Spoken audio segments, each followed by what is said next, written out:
So I will invite the regional commissioner on behalf of the national government officers and the national government per se to give remarks. I shall close and then we shall take 1 or 2 questions.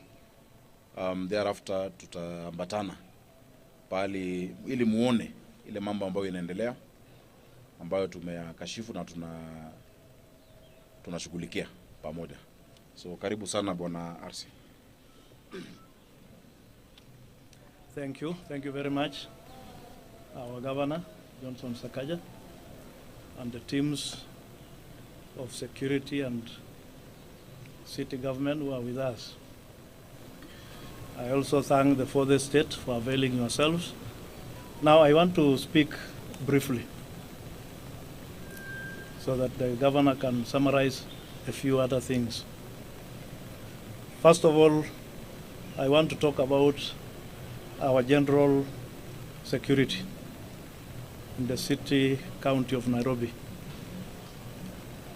You know, we have come from very far, and all of you are aware of the challenges we have had from 2024 when there were issues of the GNCs and the other ones.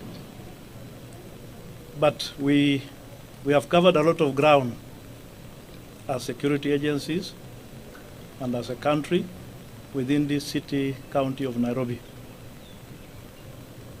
In totality, we can summarize and say that our security situation now is much more improved than it was some few months back.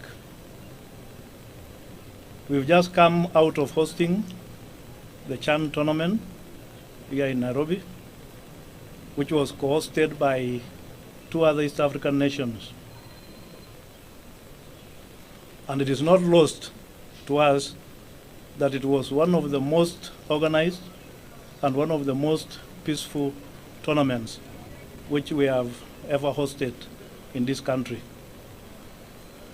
Now, when it comes to matters general security, we all appreciate that Nairobi city is a big city, like any other city in the world. And like any city, there are always challenges associated with major cities, of which Nairobi cannot be an exception. We might have had challenges of petty crime in town, which are normally associated with urban dwellings. But we cannot say it is totally out of hand.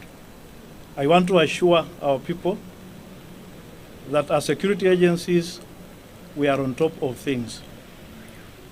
And what we are doing now, and what we shall be doing with the county city of Nairobi, is that we want to tighten a bit on the aspect of security.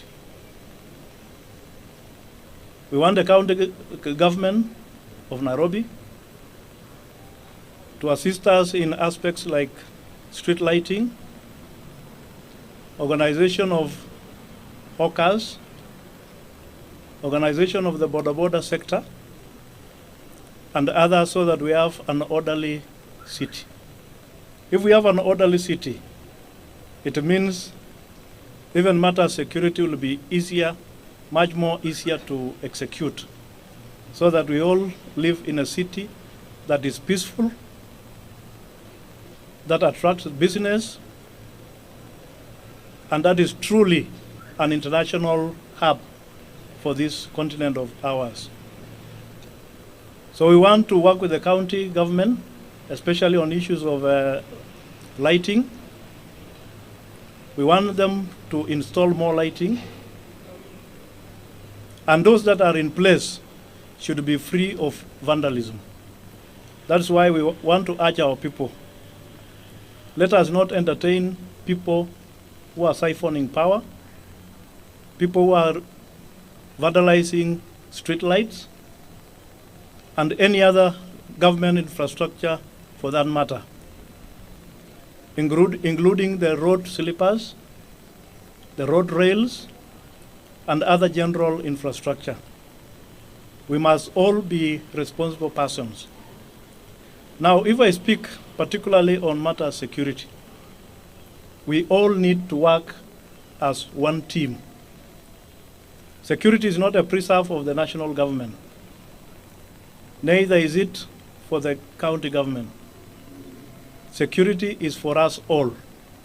The national government, the county government, the business people who are the owners of the town, our common wananchi, and everybody else must collaborate in this matter of security. Please let our people report any crime at any time of the day or night so that they are handled properly. Finally, we should also not exaggerate. I'm told we have our youth and others who do very well in social media. Please let us not exaggerate issues because we want to create something that goes viral and earns us some money. Let us report the reality. Because as it is, our security situation is not as bad as some would like to depict. We are reorganizing our villages, the nyumba kumis, the peace committees, and other security committees, so that we have something that is vibrant, even as we go towards 2027. So please, let us all cooperate and have a very, very nice city, which is peaceful and conducive to business. Thank you very much. Asante sana Bwana RC for that reassurance. Really, we need to assure our people while providing that feeling of safety for the residents of Nairobi. We do not want our ladies walking fearfully in the CBD, clutching on their bags for fear of being, mugged. We do not want innocent civilians being afraid of coming to the center of the capital for fear of any kind of mugging. So we appreciate that. And I want to thank you for the cooperation between us and yourselves. We are shortly sitting down with all the OCPDs, all the OCSs, all the DCCs, the RC himself, the county commissioner, our sub-county admins from all the sub-counties in Nairobi, and our ward admins, so that in every cell, in every ward, a joint team shall operate. Allow me to address the issue of sabotage and vandalism. Over the past few days, our electrical team, together with security team, has been observing the different streets where there have been cases of darkness. These are streets that have street lights. These are streets that have installations. But a few individuals have been sabotaging, and that is one of the points we will show you, including tapping onto the power grid by Kenya Power and the county. We want to tell Nairobians and the people of, those who come to the CBD, that there is a number through which we can report such incidences. Because it is very deliberate to create darkness where the county has provided lighting through your money, so that in the cover of that darkness, people are attacked. And there are various sections that we've seen that happening. In fact, in some instances, we've had public officers attacked when they come to address that issue. Vandalism of public infrastructure is criminal. Vandalism of public infrastructure deserves the highest sentence, because that is infrastructure that has been placed there by your money as Kenyans. Hiyo ni pesa yenu. Ukiona mtu anang'oa taa, ukiona mtu anakata ile cable ya stima, watu wametoa road signs, watu wakitoa street lights, ni pesa yenu. And so we must all be vigilant. So in as much as we are, we have agreed that the National Police Service will increase the physical presence of police officers, as well as ourselves, also us as the public, just like we did during the Mulika Mwizi campaign, must be vigilant. There's a toll-free number, 988. You send a message and start with Nairobi and just say, niko hapa Tomboya, nimeona mtu akingoa. Niko hapa Kenyatta Avenue, nimeona hii. So that we can also assist our, security agencies. Huyo mtu ambaye anaenda kupokonywa anaweza kuwa ni mama yako, anaweza kuwa ni dada yako, inaweza kuwa ni wewe. So tafadhali tuwajibike sote kama wananchi, even as we do our part. We have with us the Kenya Power team.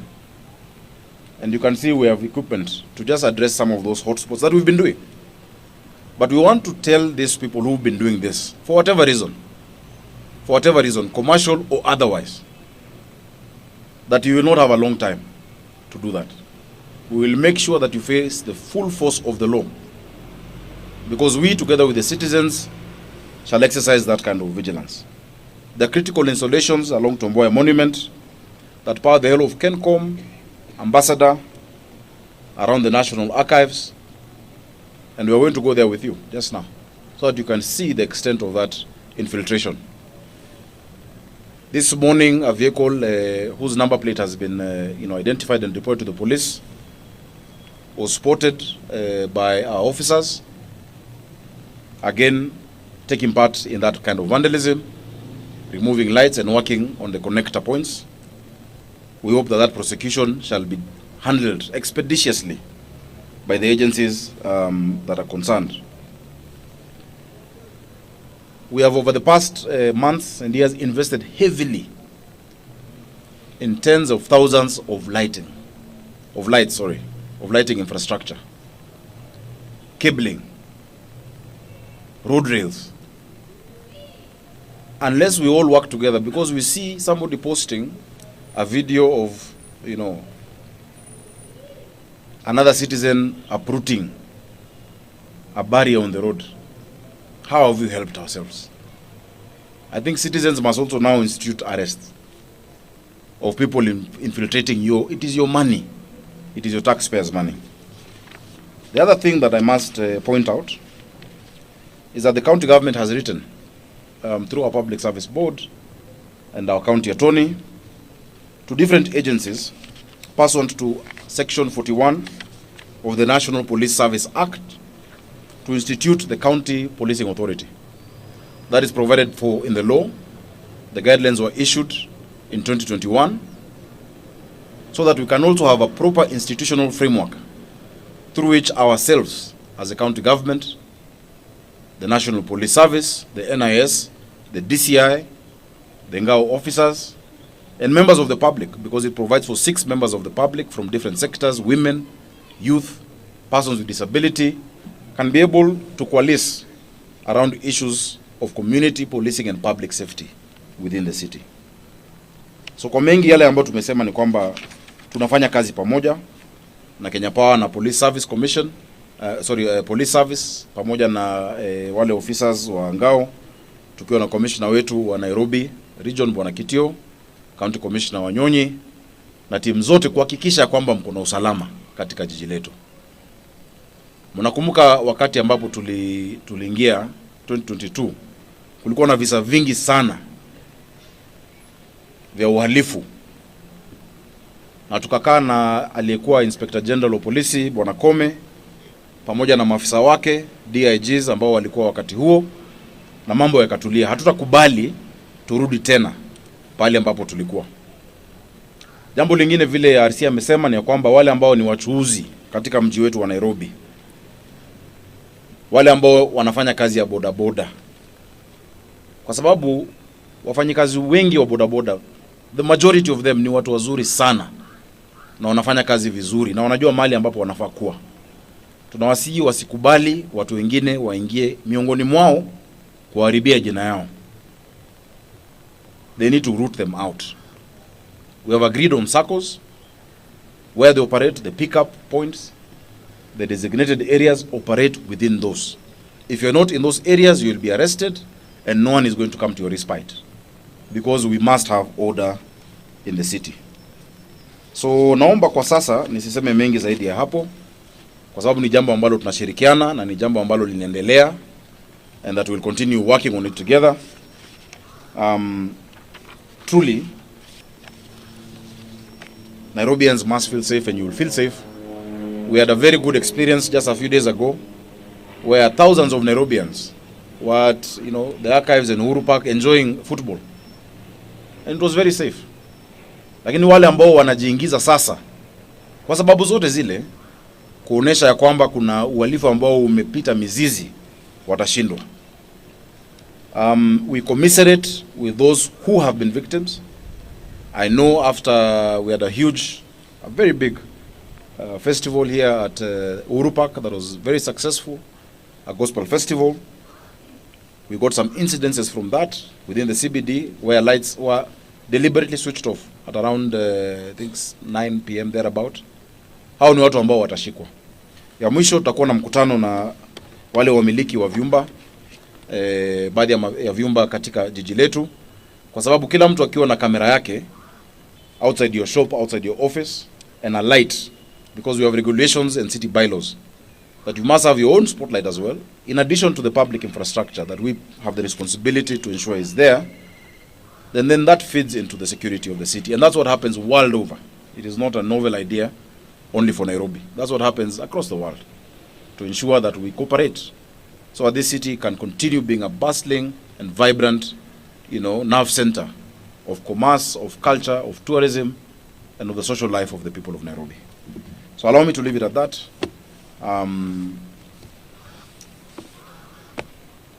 Mnakaa mna swali? Yeah, there's a question. Ngoja na upatiwe. Subiri. Ndachukua mbili. Tayari amejitokeza ndugu yangu, photojournalist. Nani mwingine? So are you a journalist? Ati?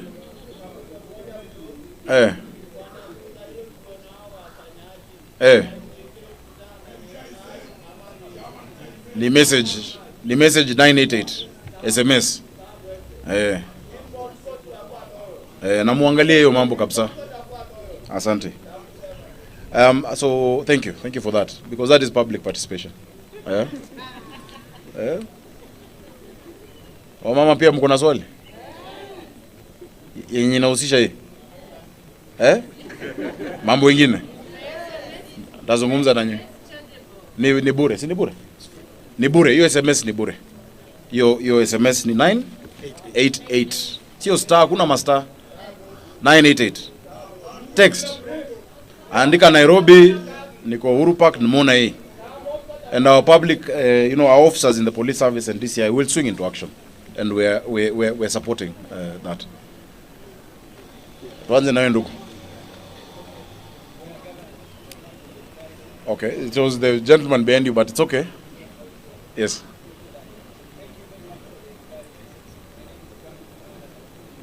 Yes.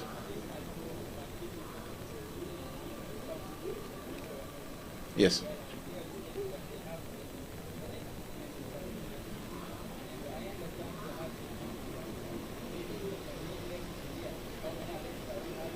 The arrests.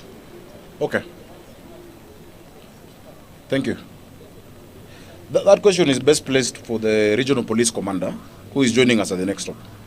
So we will get an opportunity, because we'll have there at that spot we have the OCPD, a Central Police, as well as the regional police commander. So that will be best placed there. Unless you want to address the arrest. Yeah. Yes. Yeah. Yeah. Yes. We should get that report, because let's let the competent agency, the one that arrests, answer that. But what we want to say, because we've had questions that people are being sponsored, etc. Crime is not acceptable. Crime is not acceptable in the city. No one should rob anyone in anyone's name, and there is no sacred cow. So that one we shall not allow in the city. Yeah, Yes. There's an issue. You had a challenge earlier with the Kenya power. Yes. Clarity in terms of the bill. If that might have affected the day switch off as they have done. No. And then there's also the question in terms of switching off the line. Is there likelihood of internal sabotage internal sabotage? As you've said, the investigations are going on who has been infiltrating the power infrastructure. We have suspects. There are areas we've seen. You know, we thought these illegal connections, you know, for a long time are just in the informal settlements. But now in the CBD, you know, in an area like Moi Avenue, somebody has his own control box, supplying other people power, and people are paying. You know, that is criminal, and those should be charged. So there's no other matter. You know, we are working very closely. That's why you have the top leadership of Kenya Power here with us to address those. So allow me to leave it at that. Yeah? To December Mbili. Yes. We're talking about destruction of Public infrastructure. public infrastructure. It speaks to or paints a picture of a more complicated way. Yes. So it is not petty crime as the act puts it. It looks and sounds like organized crime. Yeah. It may look like that, but we have the professionals. You know, I would let the DCI and the police give us a verdict, you know, on what exactly it is. You know, we have people who deal with scrap metal, for instance, you know, who want the cables, the copper. And we've seen that in many parts of the city. We've had people taking manhole covers, you know, and you find a hole, it is sorted out, we change the material, it is still being stolen. And so if there's a wider web, I think our officers in the National Police Service are competent enough to allow us to resolve that. What we are appealing for, and what I'm appealing to you as your governor, is that as the citizens of Nairobi, we must take charge. Because that is that's your taxpayers' money. You know, that is your contribution. And the first work of any government is to secure its people. And we're confident that that is, you know, being dealt with. Yeah. So, tuache hapo. Tutembe utaniuliza tukitembea. Yeah? Sorry? Utaniuliza. Utembe karibu na mimi. God bless you. Asanteni sana.